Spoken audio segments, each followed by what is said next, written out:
in Fairbanks, we have lots of snow, and I understand down in Anchorage you don't even have any snow, so don't never be afraid to come up and visit us.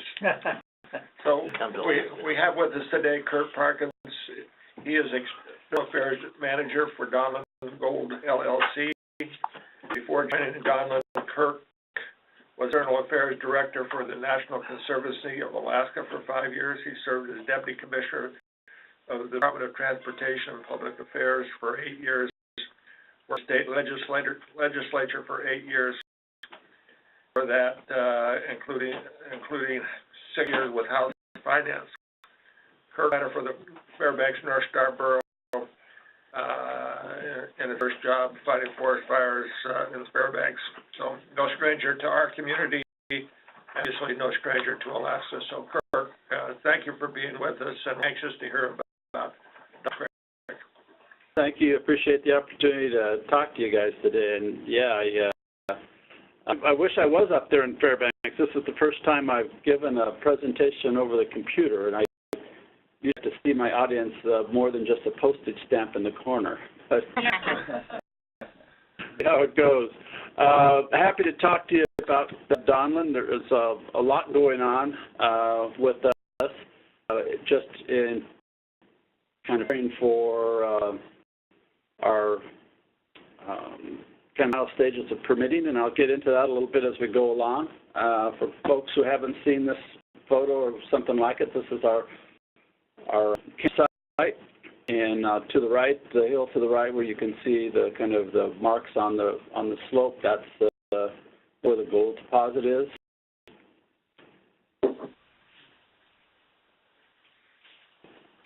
There we go.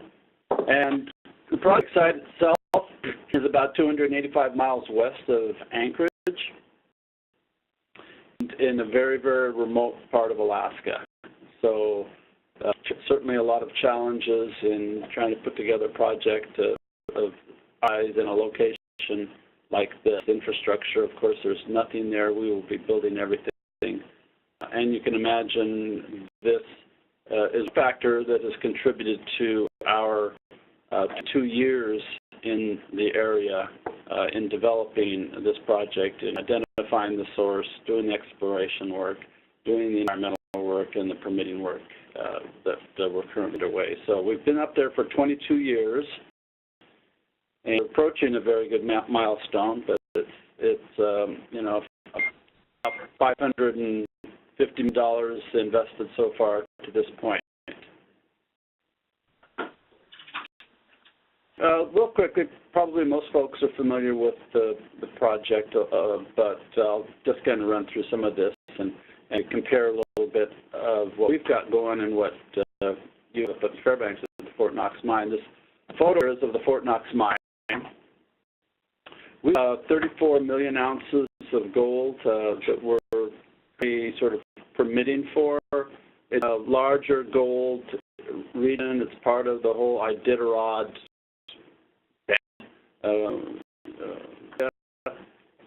And so, you know, even though we're going after the 34 million ounces right now, we expect that if we get going, once we get going, there'll be more gold to find, and a longer mine life than the 27 plus years that we're currently expecting. We're producing about 1 million ounces a year on average.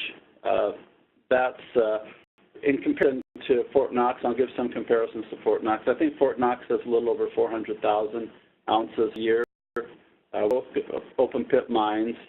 Our milling, going through our mill would be about 59,000 tons per day. I think Fort Knox is about 40,000 tons.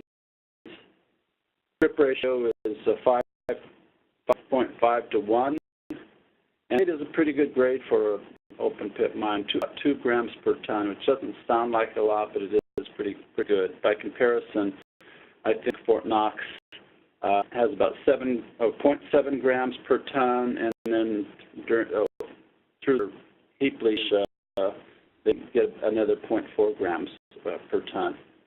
And then Fort Knox, of course, is off the chart when it comes to grade, just because it's an underground mine and they're following, and so their grade is about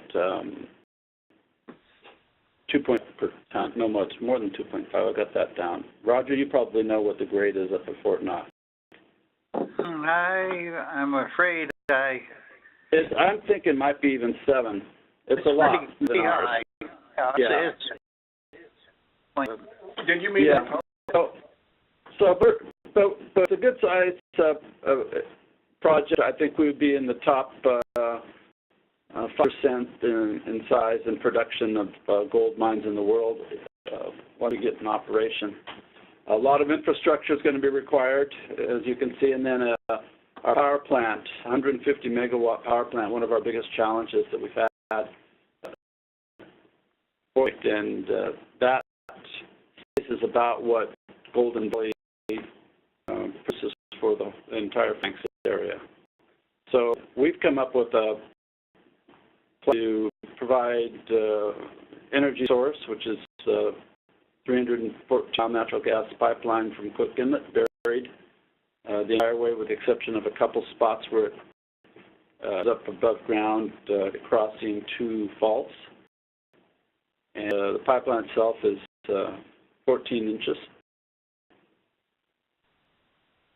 We're fortunate to be in a partnership with both the Chilista Native.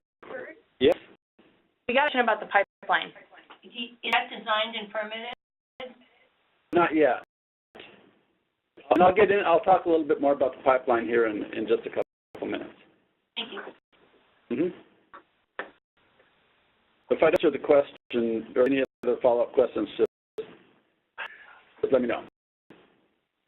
So, Chilista and TKC are really important partners of ours. We're located on their property. And so they selected the land through the ANCSA process because they knew there was gold in those, and they wanted to explore it and develop it for the benefit of their shareholders.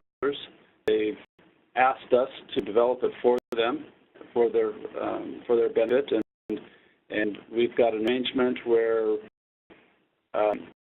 we give them another payments to mine, hiring preferences, both corporations, as well as first preferences for their subsidiary companies, so like Bryce, which is Fairbanks company, now part of the Chilista family, would have a hiring preference or a bidder's preference for what they might do on the project. And the Kuskokwim Corporation, because they have the surface rights, have a little unique arrangement with us in the development and the operation of our upper river port. That we will have 2 ports, one in Bethel, one up to the project site, and then a 30-mile road that goes from the upper port to the project site. And so Kuskokwim Corporation will be responsible for the construction and the operation of that port site. So this sort of the supply line photo shows the pipeline, the 314-mile pipeline grade, and the green shows that we'll be getting most of our supplies up from the west coast on ocean barges, transferring them to designed river barges in Bethel, and then transporting up to the Jungjuk port and goes to the project site. We figure about 100 to 120 day window in the summer when the river is open that we'll be able to bring all the supplies we'd need for the course of the year. Some project benefits that are pretty obvious: construction jobs, figuring up to 3,000 construction jobs over the course of 4 years. The pipeline would take about 3 years to build, and then the rest of the infrastructure about 4 years. And then the operational jobs that will take place after that. Of course, because Chilista land and TKC land, there would be royalties that would be distributed to them, and then through the 7I and 7J provisions of ANCSA, the majority of the royalties that are given to them are then distributed to all the other Native corporations in the state, and then the distribution goes down to the tribal corporations. And then obviously some regional and statewide economic opportunities that are ancillary to the direct mining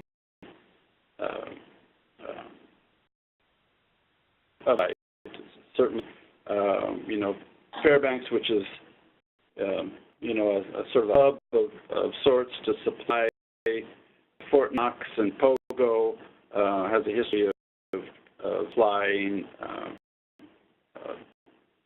and needs for the industry up there, and I suspect we're operational, Fairbanks would be competing to do with our project as well.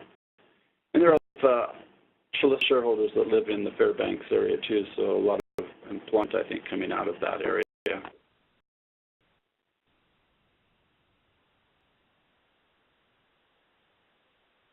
couple slides that just talk about what we've been doing in 2017 and then kind of where we're going in 2018 and then some of the challenges that we see ahead of us. So with Donlin is try to keep the people of the region informed. It's what we've been doing for a long time, and this year has been no exception. We had about 27 village meetings this year. We have about 60 villages that we try to keep in touch with and try to get about 25 to 30 villages each year. Obviously, the village closest to the project site we see a little more frequently than the ones that are way out on the coast, less influenced by the project itself. But we take site tours, key stakeholders up to the project and give them a look around. We have a very social media and a newsletter that informs folks. Social media, of course, in the Yukon-Kuskokwim region, rural Alaska, is really the most popular method of communicating anymore.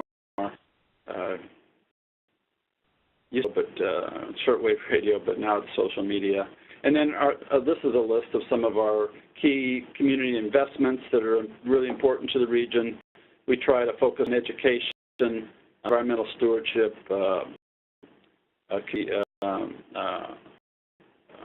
support, and cultural enhancement. And so we have a summer safety program where we give life vests out to folk along the river. We engage with the Rural CAP program in bringing elders into the schools so that they can help the children integrate into the school system and yet still stay connected to their culture. We sponsor Clean Up Green every spring in every village to clean up the winter trash. Some rescue is really big. We give fire equipment to a variety of communities, Bethel and Anak this year. Sports, football and wrestling are huge out in the region, so we support those programs and requests for a variety of festivals and tribal gatherings. As you may know, we're one of the principal sponsors of the Iditarod and support some of the little dog mushers in that region, as well as programs such as Girl Scouts and Campfire that have summer programs that are really of interest and value to the kids out in the Yukon-Kuskokwim region. Education and training support is very big for us because of our arrangement with Chalista in providing locals and giving preference to their shareholders. We want to make sure that the opportunity is available for kids out there to get a good education. And we talk to kids when we go out, and when we do village meetings, we go into the schools and talk to them too. And we talk about the jobs that you could find at Donlin Gold. Also just talk to kids about just graduating, finishing school, following their dreams, training, getting any kind of job, and that our interest is hiring somebody who's got some experience, who shows up for work on time. We'll do some of the training for you once we hire you, but we want you to prove to us that you're going to be a good employee. So we just try to encourage kids to kind of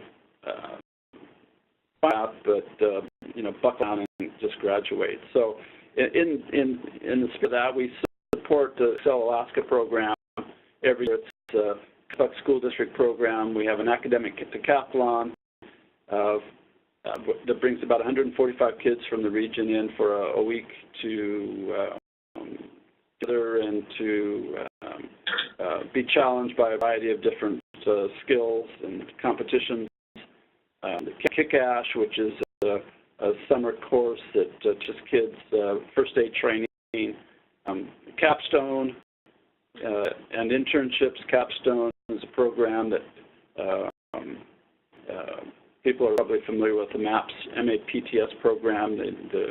Down at the junction, there's a kind of a small mining program down there that the university operates, and we support that program, and some of the kids will, from the program, will then go into Capstone, get some training there, and then we've brought them into some internships with some of the Chalista Corporation companies, and we've actually hired them this summer, a few of those kids. So that's a very good program. We've sponsored some heavy equipment training in Antioch, some spill response training in Antioch. We've scholars to the Chalista, TKC. We support the University of Alaska Southeast Introduction to Mining Occupations.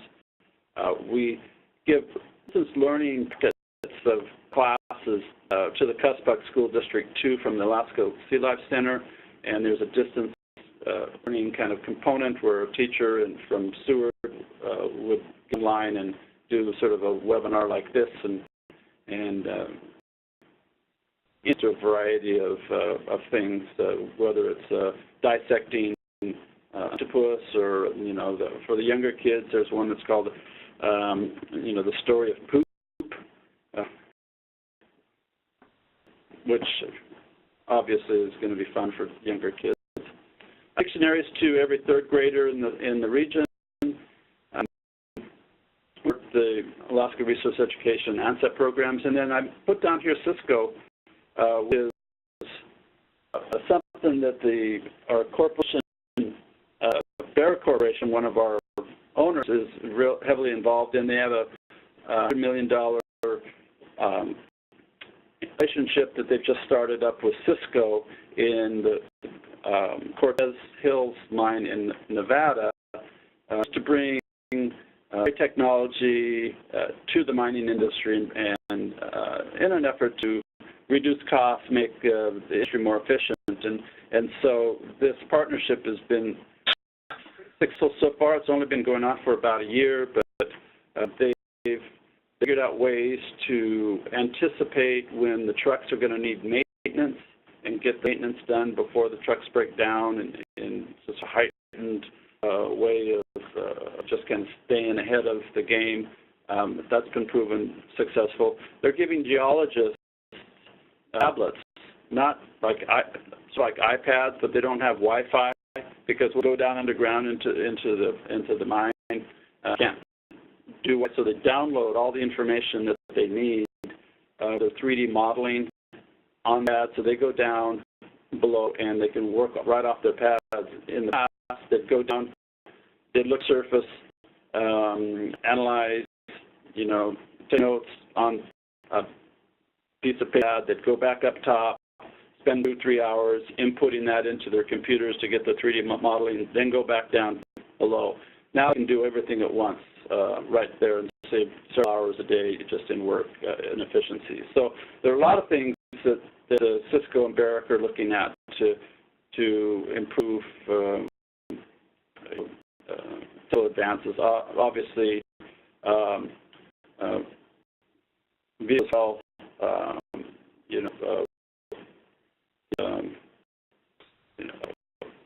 vehicles is something that the industry-wide is looking at.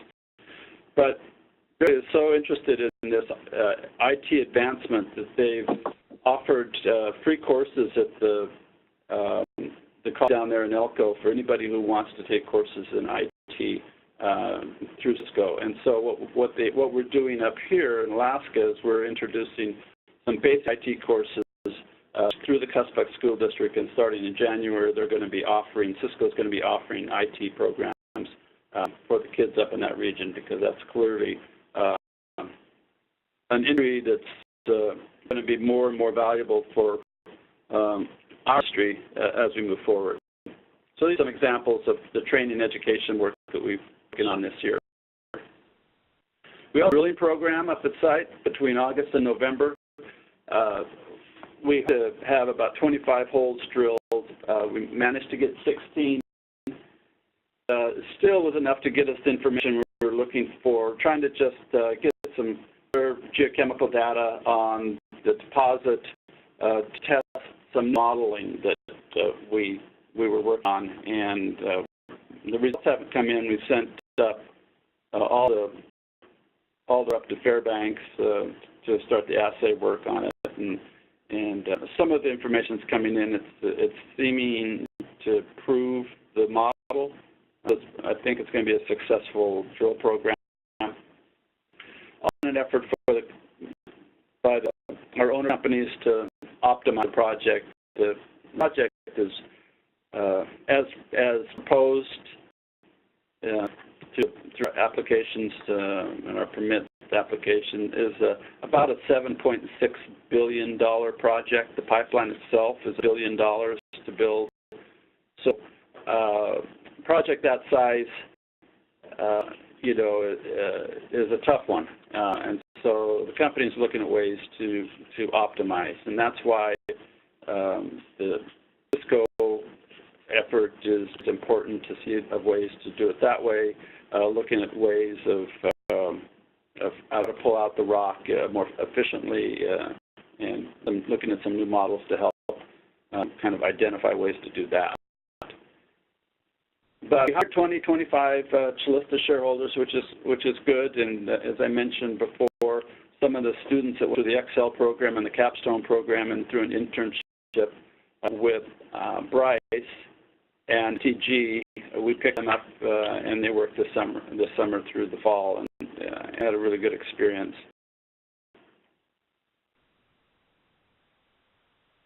We're looking at ways to improve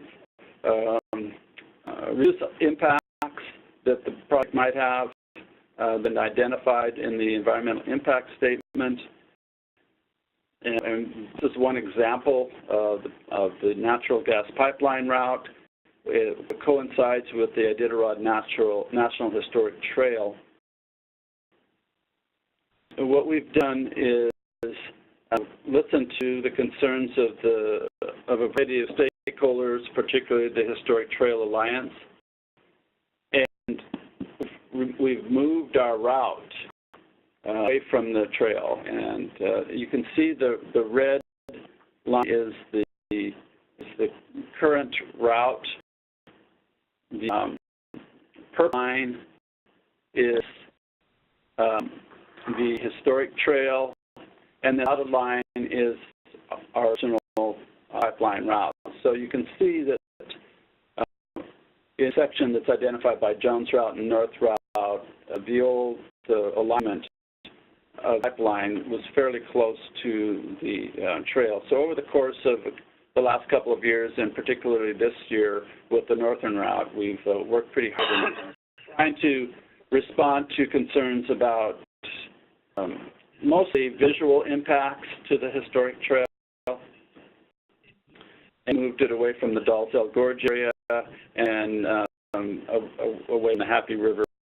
And so effectively removed about 60 miles of a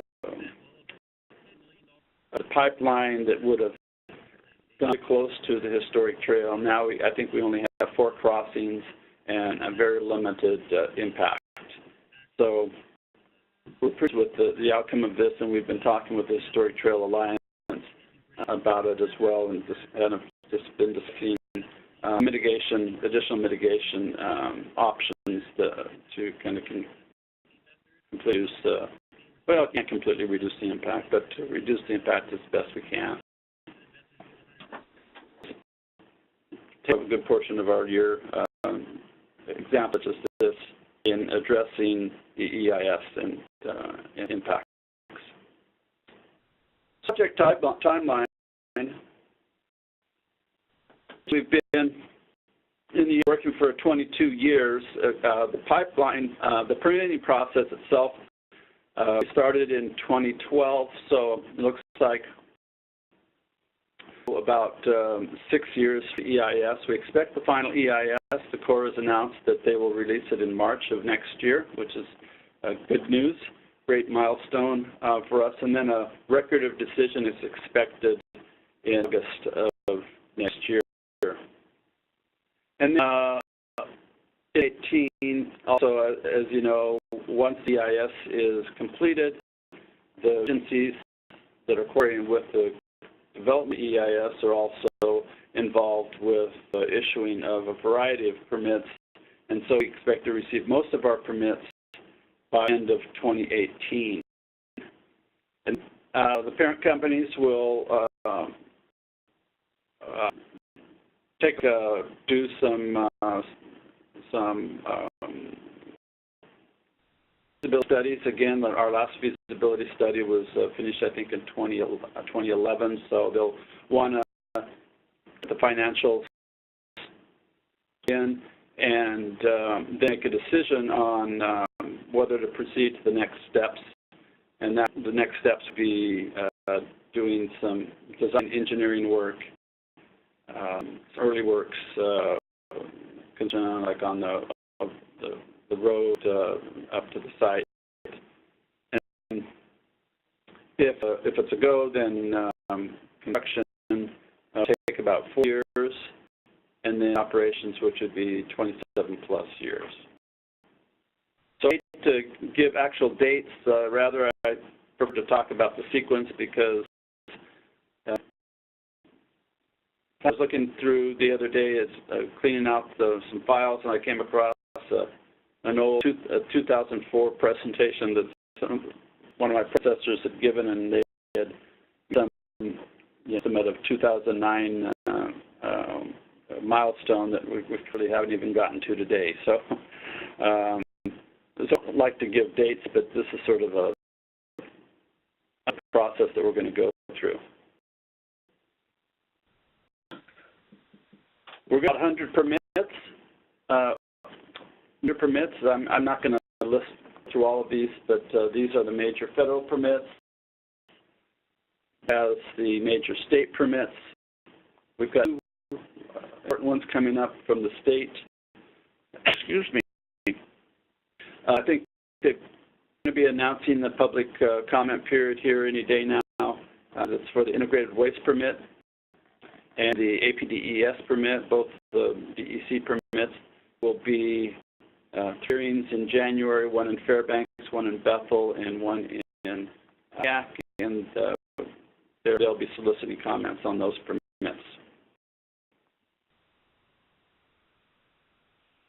So I kind of talk a little bit about some of Donlin's, what we think Donlin's best practices might be, and one that comes to mind immediately, of course, is our record of local hire. It's been really important for us to have a good connection with the folks in the region that we're going to be doing work, and not only because we have a contract relationship with Calista, but we think it's just the right thing to do to hire locally as best we can. And during our years, during our exploration years, and some of the years where our camp has been open, we had up to 90% local hire. It'd be tough in operations to have that high of a local hire ratio, but I think it's just a reflection of our commitment to local hire. And it's not always been easy. It's, when we started, we had about a 340% turnover rate, and it's just, you can't operate that kind of turnover. So we went into the villages, went into people's homes, talked to them about why they weren't coming back to work, and worked through a number of issues with folks and modified some of our practices, and we got to the point where we had a 5% turnover rate just prior to closing our camp. Camp closed because just we were done with all the exploration work and the field work. So that's an important, I think, best practice. Community outreach is sort of related to that. We've been out early and often talking to folks in the region through our outreach efforts, sharing with them the information, not trying to oversell, just being honest with them about what's happening and listening to thoughts and concerns. And we made plan modifications based on concerns that have been expressed to us by folks, particularly in the barging area. That's still a big, one of the concerns people have is barging. And when we first told them we were planning to ship 120 million gallons of diesel up the river every year to provide fuel for the power plant, they expressed displeasure with that. And so we went back to the drawing board and came up with a natural gas pipeline plan, which turned out to be actually cheaper, is more environmentally friendly, and takes about 80 million gallons of diesel off the river. So we still have about 40 million gallons of diesel that are going to be needed to fire up the heavy equipment, the haul trucks. But we expect should Caterpillar or any of the other manufacturers continue with their with the development of natural gas-powered equipment, and I know that TEC is trying some of that equipment out in Colombia right now, and I think it won't be too long before we have LNG-powered trucks, and if that's the case, we'd be able to reduce the diesel even more and then just push more natural gas to the pipeline. But that our facility is state of the art, downstream design, rock filled.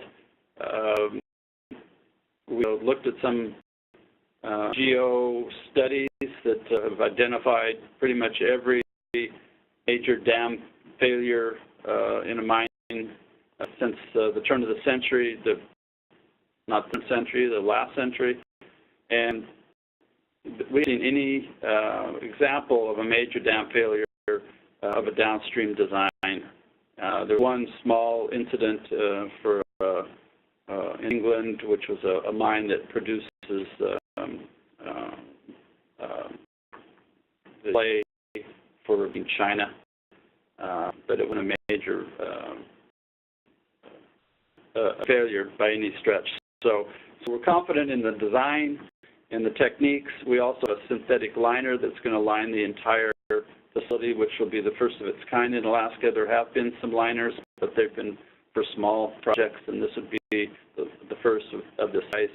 We're also doing closure, which is not required by regulation, but we feel best practice that we wanted to do, and that's where you essentially take all the water out of the tailings facility, and it'll take several years to pump water out, but it'll dry, and then we will reclaim that site, put rocks, medium, and vegetation over the top of that, so you won't have a slurry indefinitely in the tailings facility.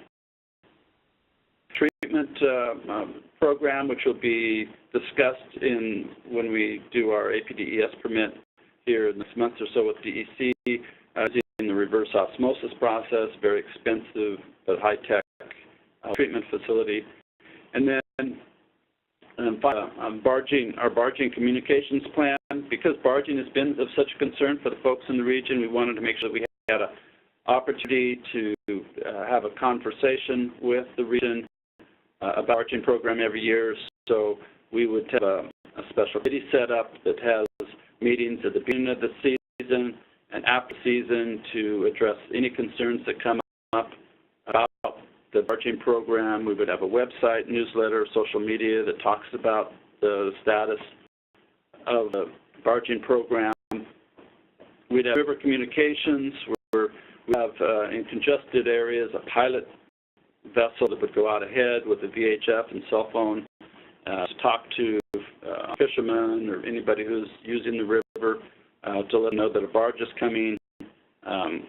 Would try to get a Yupik-speaking pilot down in the lower stretches of the river where Yupik is a predominant language that's spoken, and have real-time conversations or ability for folks on the shoreline to talk to the barge itself, and then assess for any kind of conflict resolution that might come up, and then adaptive management to modify the program to the extent that we can to reach any kind of impacts that we might have on the other users of the river. Barging is, we expect probably about a barge and a half a day that would be taking materials up and down the river, and then a barge and a half a day that would be taking diesel. So about 3 barges total a day that would be going up and down. Not a lot amount, really, and certainly during the 80s when there was a lot of construction going on in the Kuskokwim area with a lot of schools being built, there were a lot of barges that were going up and down the river. During operation, correct, Kurt? That's not like... Yes. Okay. What do you think? There would be barging during construction. How many? Yeah, we'd need to be all the material that we're going to need for building the power plant, the mill, the oxygen plant is going to come up on that river. All the haul trucks will be brought and then assembled up on site. I got a question in the room. Do you know the frequency of those barge trips during construction? It would be more than once a day, I think. A little more frequently than during operations. For the first 3 to 4 years.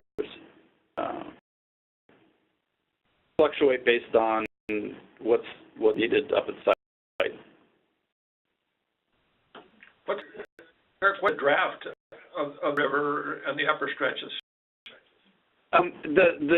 These will be shallow draft. I don't know off the top of my head what it's going to be, but they are shallow draft, and we've done a lot of studies of the river and are confident that we're not going to have any trouble up in the upper reaches. There are a couple spots that folks have identified as challenging, and if we'll just monitor the river level. If the river is running low like it was early this summer, we would just lighten the loads on the barges and not put as much on them, and so fluctuate that, modify loads based on the flow. About the barging, and one is, speaking of 3 trips a day, you're talking about 3 up and 3 back, round trips, and the other part of that is, can you describe the size of the barges? Are they barges? I know at one point those were considered. If you were standing on the shore, you see one going up and one going down. There would be more than 3 on the river. If you're standing on the river, you would see 3 a day, basically, going by you. And then the barges themselves will be designed specifically for this project. They'll be double-hulled, mainly for the fuel. Hasn't always been the case on that river. And then you'll have 4 barges that will be lashed together with 1 tug on those 4 barges up. Particularly 12 barges a day and 3 tugs. Well, yeah, the 3 tugs and 4 pieces, but we consider just 1 barge because it's all lashed together into 1 large barge. But yes, they'd be size. And what impacts are expected from the barging? I mean, what are the concerns of the villages? We're concerned about impacts to their fishing. They're concerned about any kind of erosion that might take place on the along the shore. So pretty much, and then just sort of this general about just without really identifying a specific problem. Just they're not familiar or just the sort of kind of concern. I mean, they're familiar to the extent that we're not bringing barges in for the first time. Barges go up and down the river all the time. We'll be increasing the number of barges that are currently going on the river. The mix of the barges are not as high as people think that they're going to be. The studies have shown that they're very small, so erosion would be really minimal. The real cause of erosion on that river is the spring breakup. The water flow.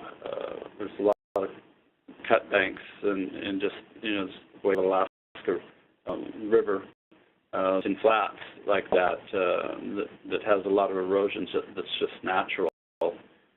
And interrupting the fishing season, currently a barge will by and the fisherman has to pull their nets back in until the barge goes by, and then they put their nets back out. So concerns about that, making sure that the disruption is minimal to the fishing. Those are really the kind of the big concerns on the barging. Thank you. Yeah. So some challenges that we've got ahead of us. Political regulatory, the HB 199, which is the fish habitat initiative that Representative Stutes in Juneau has introduced, and that would do a major haul of the fish habitat regulations. Of that has come the Fish Habitat Initiative, which I understand somebody spoke to you guys last week or recently about that. I'll talk about it a little bit, but not go into the depth that she did. That's certainly a challenge that we see ahead of us. Formation is another challenge. We expect that, like Red Dog, will grow once we get in operation. Our concern is just what that burrow is going to look like. We're concerned about severance taxes and the challenges that Red Dog had with the Northwest Arctic burrow here recently. And what is the cost? It just adds to the cost of operations for this project, and so the unknown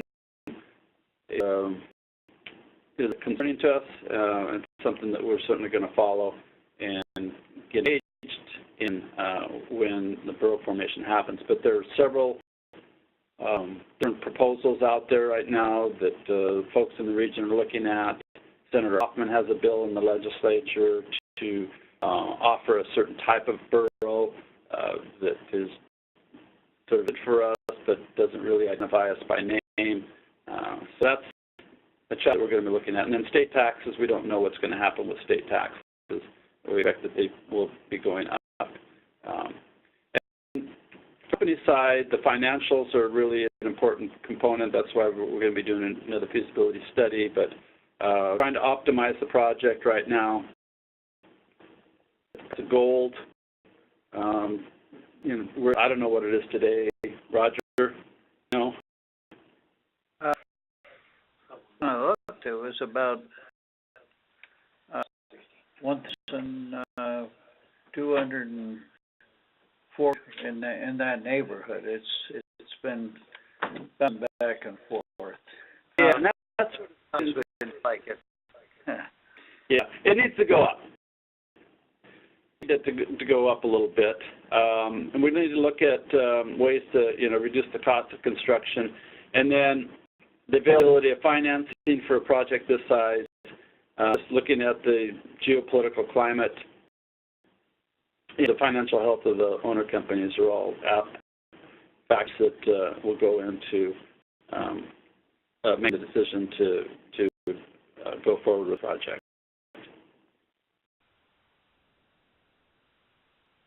So on the salmon initiative itself, without going into details on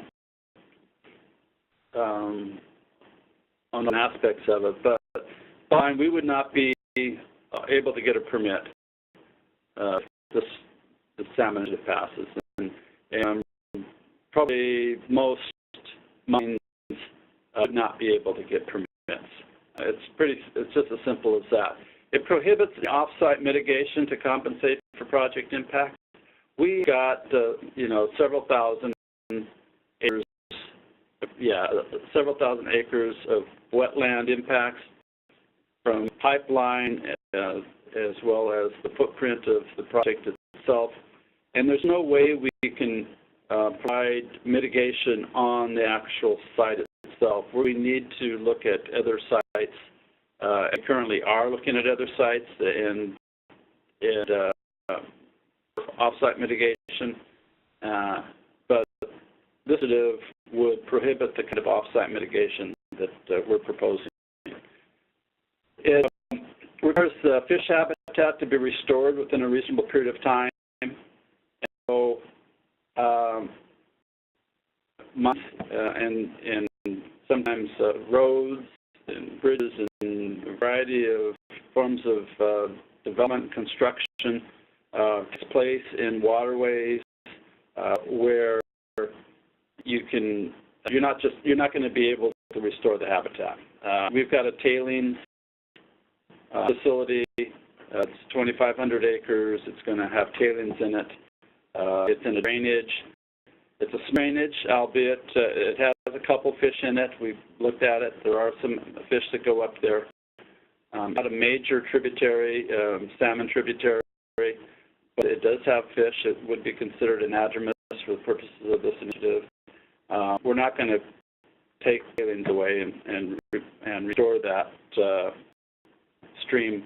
We're going to bypass. The water will go and bypass the tailings, and it'll create a different stream over time. But this would prohibit us, would require us to restore the habitat, and that's just not going to happen. Just as you're not going to restore, a bridge after you've used it if you've modified the stream in any way. And then the proposal, said, well, there's a grandfather clause, so the existing mines are all fine. Don't worry about it. Well, existing mines all need new permits. So the NPDES water management permits are all 5-year permits. There are others too, I'm sure, but they will need to be renewed, and they're not being as a result of this. So the salmon initiative, if it's on the ballot, I hope that it does not pass because we will have a project. Pretty simple. And it's my presentation. So happy to answer any more questions. Roger. Well, I'm glad you brought up the stand up for salmon or fish. It is a real threat for any kind of activity that happens in the state of Alaska. I'm glad to see the CEO of Donlin and come out in opposition, and they're going under, stand up for Alaska. If we're going to be able to live in this country and develop it and make our lives for all of Alaska citizens, we do have to have development. The state has done an excellent job in managing, the fisheries in the state. I worked for the U.S. Fish and Wildlife Service prior to statehood, and I'm say that they're doing as good a job as they could have. And since the state has taken over that responsibility, they've done an excellent job. We're at least, the Alaska Miners Association and I think the community is very supportive of resource development because it there are opportunities for people and communities to survive. So we're going to support Donlin and their efforts. They've done an excellent job. They spent a lot of money, and I've seen your project is very well engineered, and you're trying to take in consideration the rural lifestyle and protecting what they value. So, we'll be supporting you. Appreciate that, Roger. We think we've got a really good project. We're certainly not afraid of regulations. We've been going through this process, the EIS, for 6 years. We think it's important to have a very robust regulatory regime so that we can make sure that projects are done properly and protect the environment. That's what they're intended to do. We think we can do it under the existing regulations. We think that I don't know that there have examples that can be cited of major problems that seem to be brought up by this. It seems like a solution looking for a problem, and so it's just really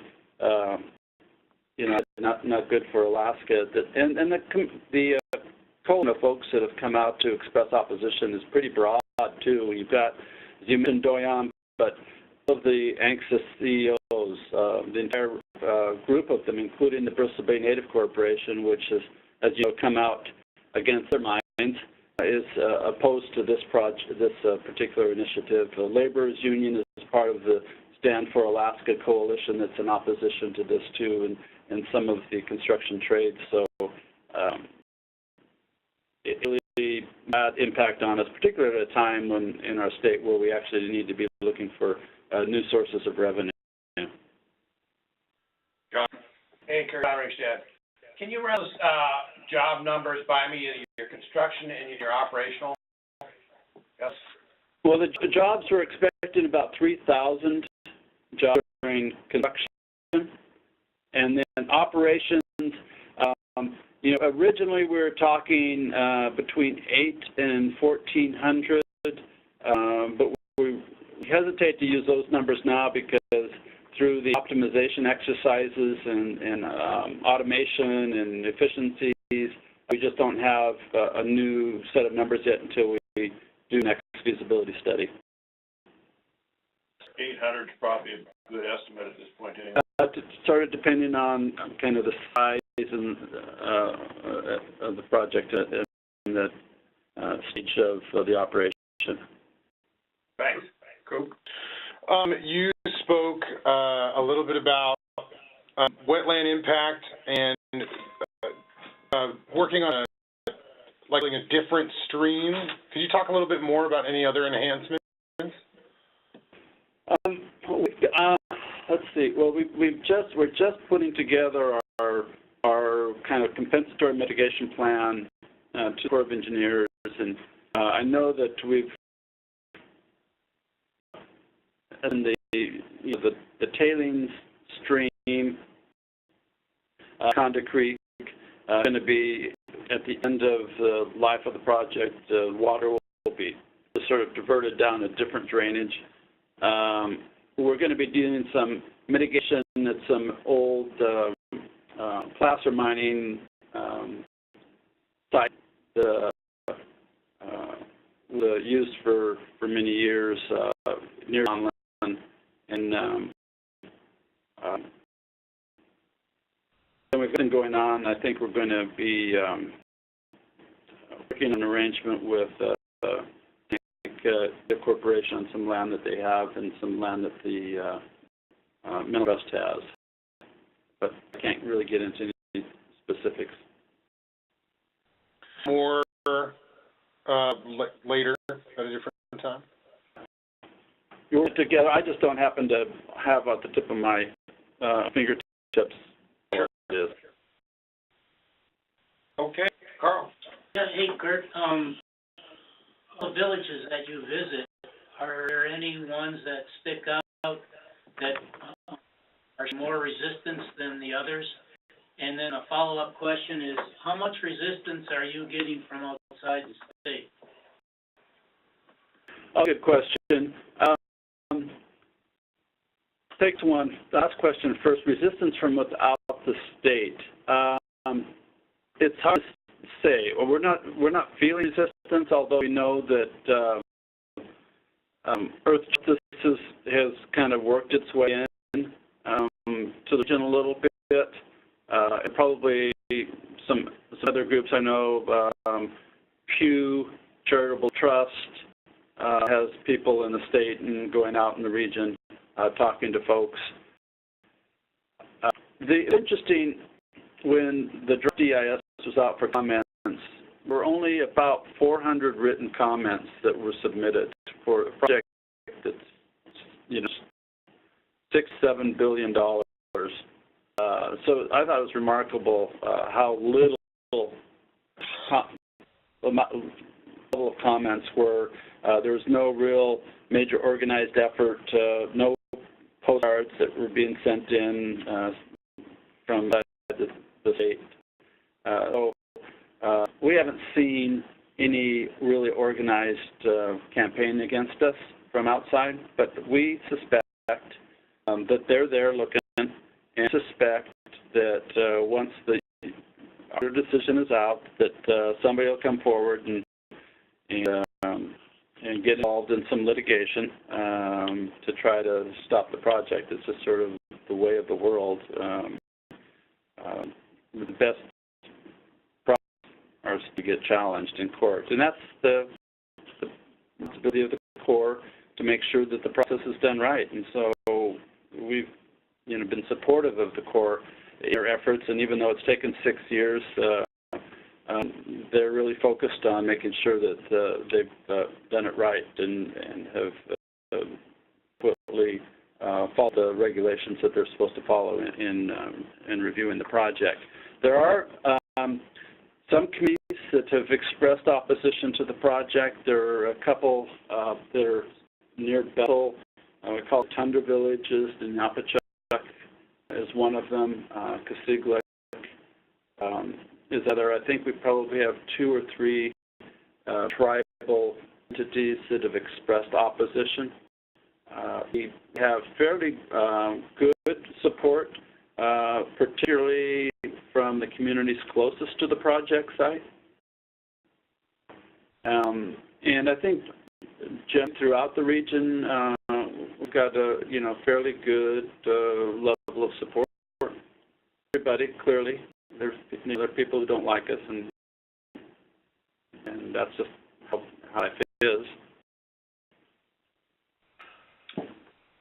Time for a few questions too should be simpler to answer, and to preface this by saying that I actually worked for the consulting company. I was hired to help write the EIS, but I haven't worked on it since the DES, so I'm a little behind. I was working on the marine mammal section, so that's are less likely to be impacted by some. But to that, so that's my preface to say that I haven't looked at the come out, but some of the alternatives that may have been considered then that are not now being considered. For the gas pipeline, is the source going to be the Beluga field? That's our anticipation. The pipeline itself is going to be tied into the Beluga pipeline field. Okay. And talking to producers, and they've expressed an interest in supplying for us. Yeah, I'm asking it because I know one of the options at one point was shipping from Nikiski over towards Tyonek, and I just was curious if that was still under consideration. No. Okay. And there, again, sort of the outer edges of it, with the shipping going from Dutch Harbor, bringing other supplies, what's the status of a Section 7 consultation, given that they go through critical habitat for North Pacific right whales? I can answer that question. I don't know the answer to that question. Okay, I have one more, sorry, that you might be able to answer, which has to do with... They're going to be easy questions. Yeah, two are easy. This one maybe less so, but... What was it? It's Christmas. Yeah, that's the problem being a marine mammal biologist. It could be easy depending on who you're asking it to.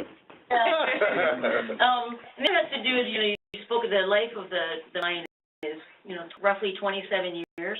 And so what is, anticipate the period of sort of shutdown and reclamation, and is that a concern? I mean, I imagine that's a concern for the communities that gaining financially prior to this, and this time period, and is there talk about 30 years from now when those communities still exist, hopefully, what plans are for the reclamation and communities thereafter?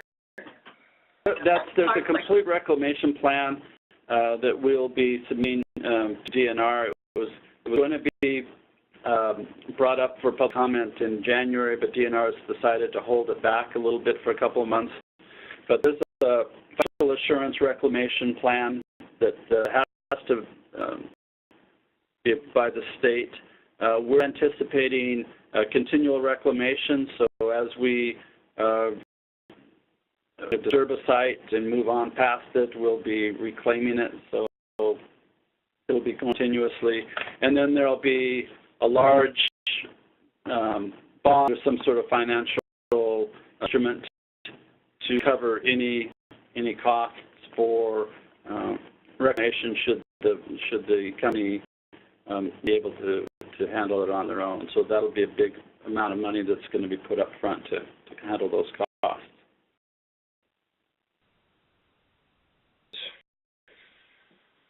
Okay.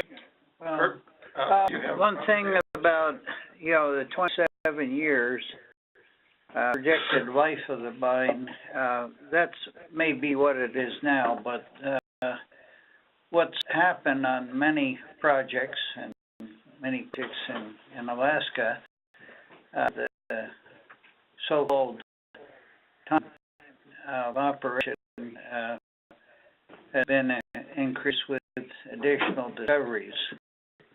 And the Donlin area, other reasons that, may be encouraged to develop as time moves on.